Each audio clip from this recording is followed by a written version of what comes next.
अस्सलामुअलैकुम, मैं हूं फैसल तारिड़। आज 26 अप्रैल 2022 है और आज दिन है मंगल का। इस वीडियो के अंदर कुछ खबरें आपके सामने रखनी हैं, लेकिन इस वीडियो के अंदर खास तौर पे मेरी आपसे गुजारिश होगी कि इस वीडियो का आखिरी हिस्सा जरूर देखिएगा। दुआ ज़हरा के हवाले से जब इस वीडियो के अंदर बात की जाएगी तो उसको खुदारा उसको जरूर देखिएगा। देखिए जी, चाइना दुनिया का पहला मुल्क है जिसने करप्शन पर फांसी दी। यानी अगर आप चाइना के अंदर करप्शन करते हैं तो आपकी सजाए मौत है, आपको फांसी दी जाती है। पाकिस्तान दुनिया का पहला मुल्क है जो करप्शन करने वालों को वजारतें देता है, वजीर बना देता है, वजीर आजम बना देता है। ये इस मुल्क का अलमिया है कि पूरी दुनिया में करप्ट इंसान जेलों में होती है और हमारे यहाँ वजीर आजम हाउस में होती हैं, मिनिस्ट्रियों में होती हैं और झंडा लगा के फिरते हैं। यानी कौमी मेहमान होते हैं, कौम के खर्चे पर चलने वाले, प्रोटोकॉल लेने वाले इस मुल्क के अंदर सबसे इज्जतदार लोग होते हैं जो करप्ट लोग होते हैं।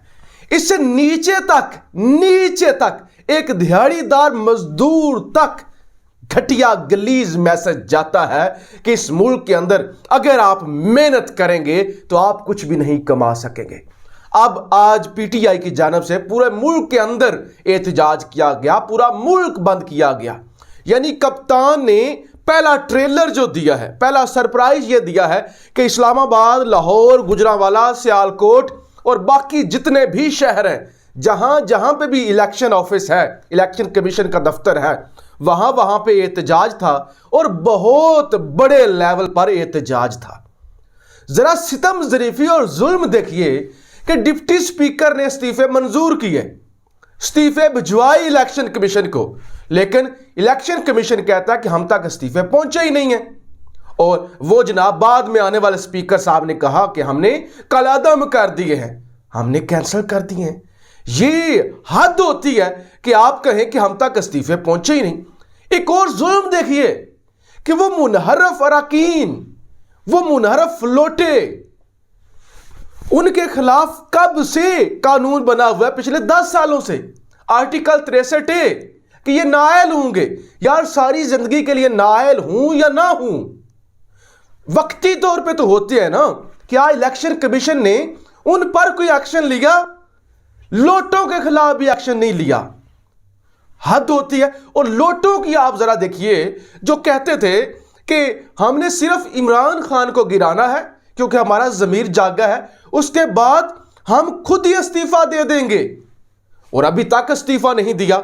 इससे और जुल्म देखिए, नूर आलम खान और राजा रियाज दोनों ने सिग्नेचर करवाए हैं 10-10, 12-12 लोगों से। सबसे ज्यादा सिग्नेचर नूर आलम खान के पास हैं अपोजिशन लीडर बनने के लिए। यानी खुद ही वोट दिया, खुद ही मुखालफत की और शहबाज शरीफ वजीर आजम बना और वजीर आजम इमरान खान साबिक वजीर आजम घर गए, और उसके बाद ये मुनहरफ, ये लोटे ही अपोजिशन करेंगे। यार क्या इतने पाकिस्तानी बेवकूफ है? क्या इस कदर पाकिस्तानियों को झुर्लू समझा हुआ है, बेवकूफ समझा हुआ है? क्या समझते क्या हो इस कौम को कि नूर आलम खान अपोजिशन लीडर, किसका? शहबाज शरीफ का, जरदारी का। राजा रियाज अपोजिशन लीडर, जबकि काफ लीग की जानब से भी सिग्नेचर करवा के भेजे गए हैं, जीडीए की जानब से, लेकिन उनके पास एक 2-2 सिग्नेचर है, मतलब ज्यादा हमायत नहीं है। ज्यादा इस वक्त हमायत नूर आलम खान के पास है।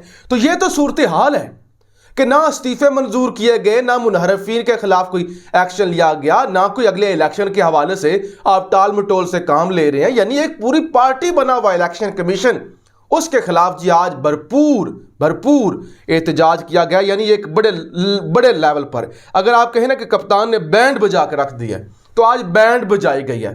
पहला ट्रेलर दिया गया। यहां इस्लामाबाद बंद है जी, रेड जोन सील है, उसके बावजूद एहतजाज किए जा रहे। तो अभी तो कप्तान जब पूरा मुल्क बुलाएगा तब क्या होगा। अच्छा जी, नामालूम अफराद भी हरकत में आ चुके हैं। श्री मजारी वफाकी साबका वजीर हैं इंसानी हकूक़ के हवाले से, वो कहते हैं पहले तो मेरे फ़ोन रिकॉर्ड होते थे, ये तो मामूल की बात थी, लेकिन अब वो कहती हैं कि कुछ नामालूम अफराद आए हैं।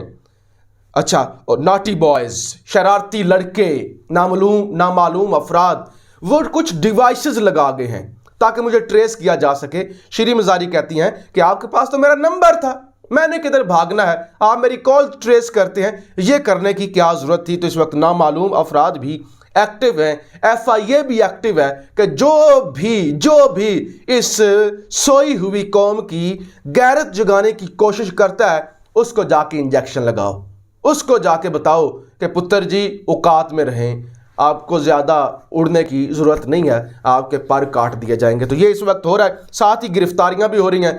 PTI के साबिक 2 MNA फ़हीम खान और अताउल्ला दोनों को हथकड़ियां लगा के गिरफ्तार किया गया है। इस्लामाबाद हाई कोर्ट के अंदर उनकी जमानत मनसूख हुई।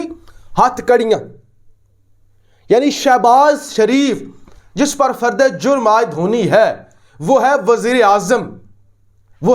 आजम, और 2 MNA जिन पर यह इल्ज़ाम है कि जो एहतजाज किया था सिंध हाउस के बाहर, उसके इल्ज़ाम में हथकड़ियां लगाई गई।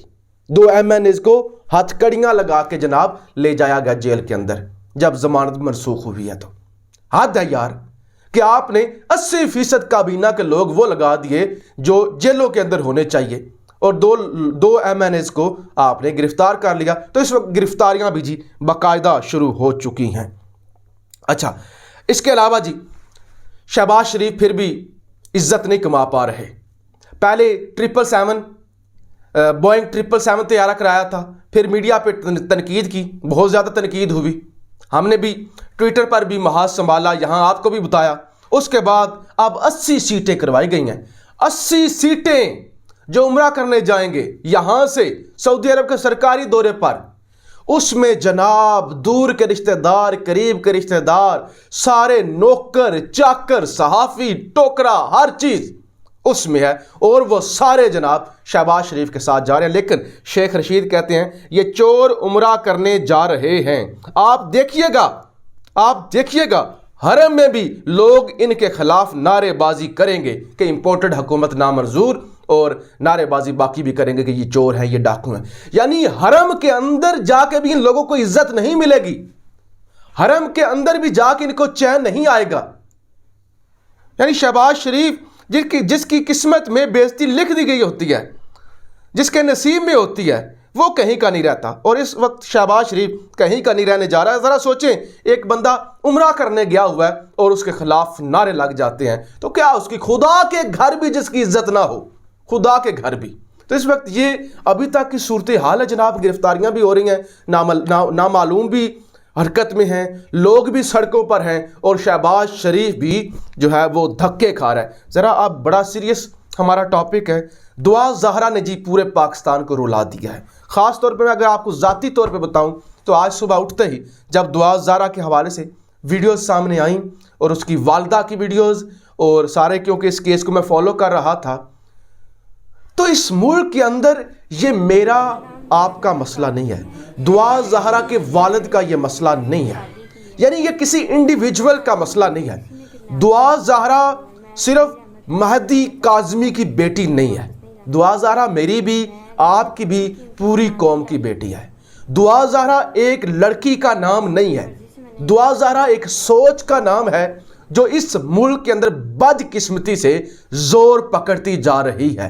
कि यानी ऐसी औलाद जो ना माँ बाप की इज्जत देखती है, ना वो कल्चर देखती है, ना वो कोई रवायात देखती हैं, वो माँ बाप की इज्जत को रोंदते हुए निकल जाती हैं। तो ये मेरा और आपका मसला है, पूरे मुल्क का मसला है कि हम टीवी पर क्या दिखाते हैं। जब प्यार, मोहब्बत, भाग जाना, मोहब्बत और पता नहीं क्या क्या ड्रामे, फहाशी, न्यूडिटी हम टीवी पर दिखाते हैं, तो फिर यही होगा। कभी कोई ड्रामा देखा कि कोई पाकिस्तानी नौजवान था, उसने पूरी दुनिया के अंदर नाम रोशन कर दिया, कोई मोटिवेशनल स्टोरी, कोई आगे मुल्क को लेकर चलने की स्टोरी, कोई जवानों के हवाले से ड्रामा, सारा ये घटिया गंद भरा हुआ इन ड्रामों के अंदर जो दिखाए जा रहे हैं, चाहे इंडियन है चाहे पाकिस्तानी है। जब इस तरह की ड्रामास, इस तरह के गाने और इसी तरह की स्टोरीज बच्चे सुनेंगे तो फिर वो जुनून कि मैं इश्क में ये कर दूंगा, मैं इश्क में घर वालों को छोड़ दूंगा, मैं इश्क में पता नहीं सारी हदें पार कर जाऊंगा, मैं यहाँ पे ब्लेड से नाम लिखूंगी, मैं तुम्हारे नाम के लॉकेट डालूंगी। यही गंद इस सोसाइटी के अंदर फिर होगा, यही गंद होगा जब आप गंद दिखाएंगे टीवी पर। और जाहिर है हमारे घर वाले, आपके घर वाले, सबके दुआ भी यही देखती होगी। अब एक और, दुआ ज़हरा की उम्र है 13 साल 11 माह। मुझे यह बताइए उस बेशरम मौलवी को शर्म नहीं आई जिसने 13 साल 11 माह की बच्ची का निकाह उड़वा दिया है? बच्ची तो जज्बाती होगी, 13 साल की बच्ची क्या फैसला कर सकती है? वही जो मैंने पहले कहा कि ड्रामे शरामे देख के और फिल्में और सारा एक जुनून, एक कैफियत के अंदर जो फैसला नहीं कर सकती, वो कैफियत, एक जुनूनी कैफियत वक्ती तौर पे। वो बच्ची तो उसमें थी। जो पागल के बच्चे निकाह करवाने के अंदर गवाह थे उनको जूते मारने चाहिए। जो पागल मौलवी निकाह पढ़वा रहा था उसको जूते मारने चाहिए। ये लोग इस्लाम को बदनाम कर रहे हैं। एक बच्ची, आपके मुल्क का कानून है 18 साल। और देखिए मुझे सबसे ज्यादा तकलीफ हुई, मैं ऐसे मौजूआत पर बात नहीं करता, कि बाप बेचारा जिसकी इज्जत रोंद कर चली गई है बेटी, वो बेचारा टीवी पे आके सफाइयां दे रहा है, नंगा कर रहा है खुद को कि ये देखो मेरी शादी 2005 में हुई थी, मेरी शादी को 17 साल अभी हुए हैं, ये देखो मेरी बच्ची 13 साल 11 माह इतने दिन की हुई है, ये देखो मेरी बच्ची का बर्थ सर्टिफिकेट। मां रो रही है कि बेटा घर आ जाओ, बेटा मुझे तुम्हारे बगैर नींद नहीं आती, बेटा मैं सो नहीं सकी, बेटा मैं तुम्हें याद करती हूं। और बच्ची क्या कह रही है? बच्ची क्या कह रही है कि मुझे घर वाले मारते थे, मेरी जबरदस्ती शादी करवाना चाहते थे। कौन 13 साल की बच्ची की शादी करवाता है?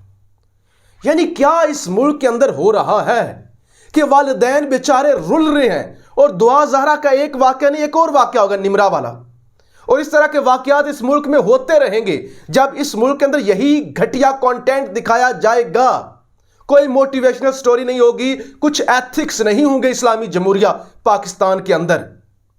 और आजादी कितनी का आजादी चाहिए? उस मां बाप का क्या कसूर है? बेचारे क्या करें, वो रो रहे हैं, किसी को मुंह दिखाने के काबिल नहीं रह गए। लेकिन इसमें कसूर सोसाइटी का है, दुआ ज़हरा का नहीं है। उसके वालिदैन बेचारे क्या करें? सैयद है वो बेचारे, सैयद होकर बेचारे जलील हो रहे हैं, तसल्लियां दे रहे हैं, खुद को नंगा कर रहे हैं, तब शादी हुई है। ये बच्ची, ये उम्र, ये ऐसा नहीं है। मैं समझता हूं जो निकाह के अंदर गवाह थे और ये जो सारा ड्रामा करने के अंदर जो भी मुलव्वस थे, और मौलवी तो खास तौर पे जूते मारने चाहिए। आज क्या इस मुल्क के अंदर तमाशा लग गया? आप इस हवाले से क्या कहते हैं? आपने जरूर अपनी राय का इजहार करना है। बाकी सारे तमाशों को छोड़ें, दुआ ज़हरा के हवाले से कि किस तरह सोसाइटी के अंदर ऐसे वाकयात से बचा जाए, कैसे। अब वालिदैन का कोई कसूर नहीं है। वो इमरान खान साहब ने कहा था ना कि वालिदैन को नहीं पता होता बच्चे टीवी पर क्या देख रहे हैं, मोबाइल्स पर क्या देख रहे हैं, किससे बात कर रहे हैं, नहीं पता होता। उस वक्त मजाक उड़ाया गया था। लेकिन ये सोसाइटी के अंदर मैं भी उतने कसूरवार हूं, आप भी उतने कसूरवार हैं, पूरी सोसाइटी का मसला है। आपका आज दुआ ज़हरा है, कल आपकी हमारी बच्ची होगी। इस पर पूरे मुल्क को सीरियस होने की जरूरत है, बतौर कौम सोचने की जरूरत है। आज दुआ ज़हरा ने रुला के रख दिया है। पाकिस्तान जिंदाबाद।